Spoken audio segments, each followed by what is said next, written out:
This is Sushant sir, তোমাদের রিকোয়েস্টেরই class.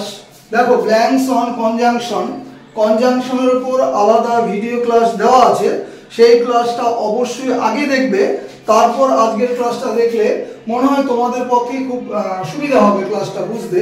কি দিয়েছে তাকে, এটা অবশ্যই একটা এক্সাম ওরিয়েন্টেড ক্লাস।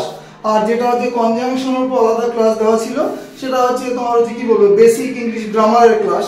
এই জন্য ওই ক্লাসটা আগে দেখবে, এটা পরে দেখবে। আর যারা অ্যাডভান্স লেভেলের আছো তারা অবশ্যই তোমাদের ডাইরেক্ট এই ক্লাসটা দেখলে অসুবিধা নেই। কি বলেছে দেখো, Rohan dash Rabi are going to Kolkata, ঠিক আছে, অর নর বাট অ্যান্ড আছে।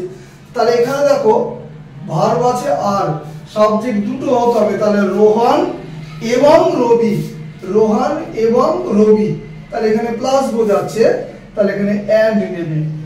কি আছে এখানে, আর আছে, তাহলে সাবজেক্ট প্লুরাল হতে হবে, রোহন এবং রবি এরকম। Next, the cell phone is both cheap dash best. Cell ফোনটা কি সস্তা এবং ভালো কোয়ালিটি। অনেক সময় সস্তা হলেও কোয়ালিটি খারাপ হয় না, ভালোই হয়। আর তাও যদি না বুঝি মানে করে বোথ কাকে নিয়ে বেড়ায়, বই নিয়ে, বোথ তো কাউকে ক্যারি করে, বোথ নিয়ে বেড়ায় অ্যান্ড কি, তাহলে লজিক মনে রাখবে বোথ অ্যান্ড, ঠিক আছে, both and.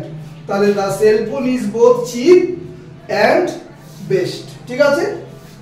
Next, he is no other dash my neighbour. তিনি আমার কাছে প্রতিবেশী ছাড়া আর কিছুই নন। তাহলে তিনি আর আমি কি বোঝাচ্ছে, একটা কম্পারিজন বোঝাচ্ছে। তিনি রাম শ্যাম যদু মধু, রামবাবু শ্যামবাবু যাই বলি, তাহলে এটা কম্পারিজন বোঝাচ্ছে। তাহলে নো আদার দেন আসবে, নো আদার দেন। তাহলে তিনি আমার কাছে প্রতিবেশী ছাড়া আর কিছু নন, এরকম নো আদার দেন মনে রাখবে। এটা ডিগ্রি চেঞ্জে আমরা ব্যবহার করি। Next, he sees a snake dash he অ্যাওক। অ্যাওক মানে জেগে উঠেছিল। তাহলে সে যখন জেগে উঠেছিল তখন সে একটা কি দেখেছিল, সব দেখেছিল। তাহলে এখানে সেন্স নিচ্ছে কি, যখন, তখন। এই জন্য আমার এখানে আনসার হওয়া উচিত হোয়েন। তাহলে he sees a snake when he awoke. Next, he behaves, সে আচার আচরণ করে যেন সে অমুক, ঠিক আছে। তাহলে সে এমন আচার আচরণ করে যেন হি war the captain of the team. অনেকেই ভাবছে এখানে ওয়ার কেন হবে। দেখো সেন্টেন্স পার্টে বা মিডিল পার্টে বা জয়েন করার সময় যখন আমরা অ্যাজ ইফ বসাই, তখন তার ডান দিকের পার্টটা কি হয়, সাবজেক্ট যাই হোক, অবশ্যই অতীতকালে সাবজেক্ট যাই হোক না কেন বিভার্ব হিসাবে আমরা ওয়ার লাগিয়ে দিই।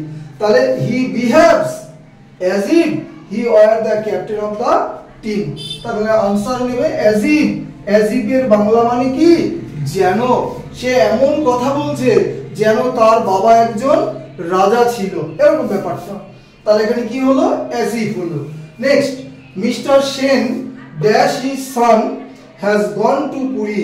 মিস্টার সেন তার ছেলের সাথে কোথায় গেছে, পুরী গেছে। তাহলে শহীদ বা সঙ্গে যদি সেইভাবে মানেটা করো, তাহলে এখানে উইথ নেবে। তাহলে mister son with his son, ঠিক আছে, mister Sen, sorry, mister Sen with his son has gone to Puri. তাহলে এখানে যদি তুমি উইথ লাগাও, আমরা লজিক শেখানো আছে দুটো সাবজেক্টের মাঝখানে যদি with, along with, together with এগুলো থাকে, প্রথম সাবজেক্টকে আমরা গ্রান্ট করি। দেখো প্রথম সাবজেক্ট মিস্টার সেন আছে, এই জন্য এখানে সিঙ্গুলার নাম্বার আছে, ঠিক আছে। রুলটা আমি বুঝিয়ে দিলাম যে এখানে তাহলে কি হবে, উইথ হবে। তাই এরকম ধরনের একটা কনজাংশনের উপর শূন্যস্থান হোমওয়ার্ক দেওয়া আছে, তোমরা পড়ে নিয়ে করবে। কমেন্ট সেকশনে আনসারটা অবশ্যই সেন্ড করবে। হ্যাঁ, কয়েকজনে করো, যারা যারা দেখো প্রত্যেকেই সেন্ড করবে। ক্লাস শেষ করছি। Have a good day.